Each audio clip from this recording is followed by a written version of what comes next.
Pozdravljeni! Na vrsti so vaše pobude ter vprašanja in tokrat imamo temo, ki bo verjetno marsikoga izmed vas pritegnila. Namreč skušali bomo ugotoviti, kako bo kazen zaradi prekoračitve proračuna vplivala na nadaljnji razvoj bolidov ekipe Red Bull.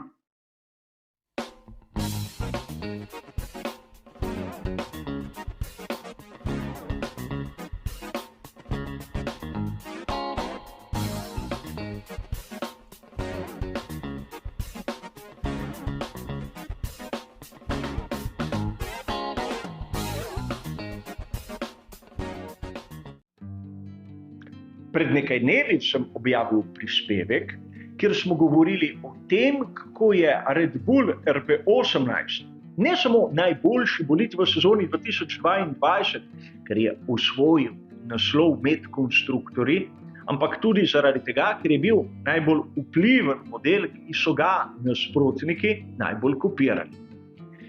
In nekoga izmed vas je začelo zanimati, kaj se bo zgodilo v naslednji sezoni 2023. Kot dobro vemo, zaradi prekoračitve proračuna, sicer v sezoni 2021, so pri Red Bullu dobili kazen. 10% znižanja časa v vetrovniku oziroma CFD simulaciji. Ampak kaj to pomeni? Zna to tako negativno vplivati na sam razvoj ekipe Red Bull? Danes bom skušal podati nek racionalen odgovor na to in tudi razložiti, zakaj pravzaprav gre. Najprej moramo razumeti nekaj. Namreč v prihajajoči sezoni 2023 velja prav posebna lestvica. Namreč svetovni prvak med konstruktorji bo imel 70% osnove časa v vetrovniku in tudi količine CFD simulacije.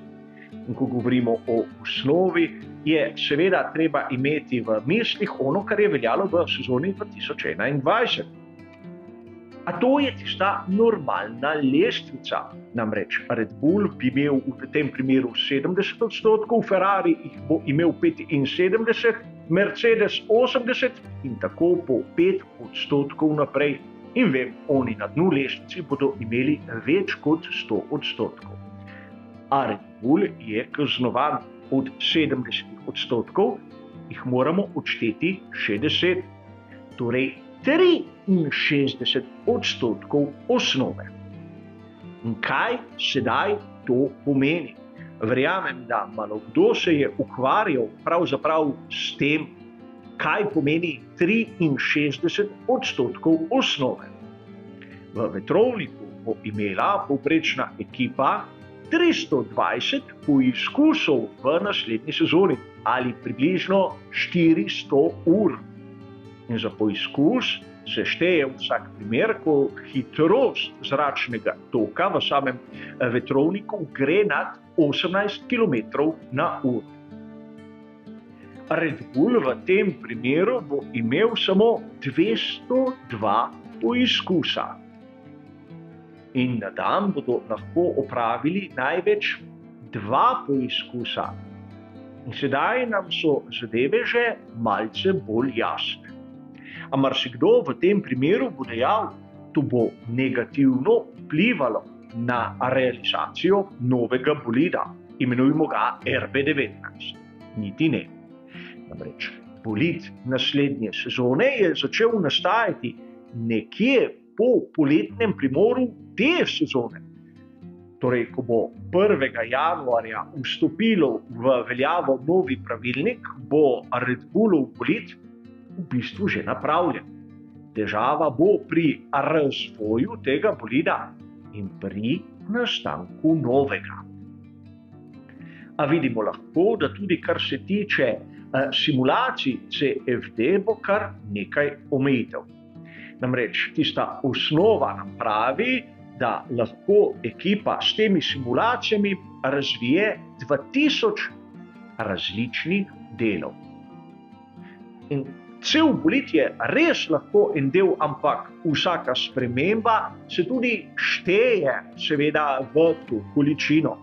pri Red Bullu bodo imeli v sezoni 2023 na razpolago samo 1260 različnih delov, kar je zopet približno 2/3 onega, kar je na razpolago. In tudi količina obdelanih podatkov bo ustrezno zmanjšana. A sedaj prihajamo do tiste dileme, kaj se bo lahko zgodilo pri Red Bullu. Videli smo, da že v sami osnovi bodo imeli manj možnosti za razvoja.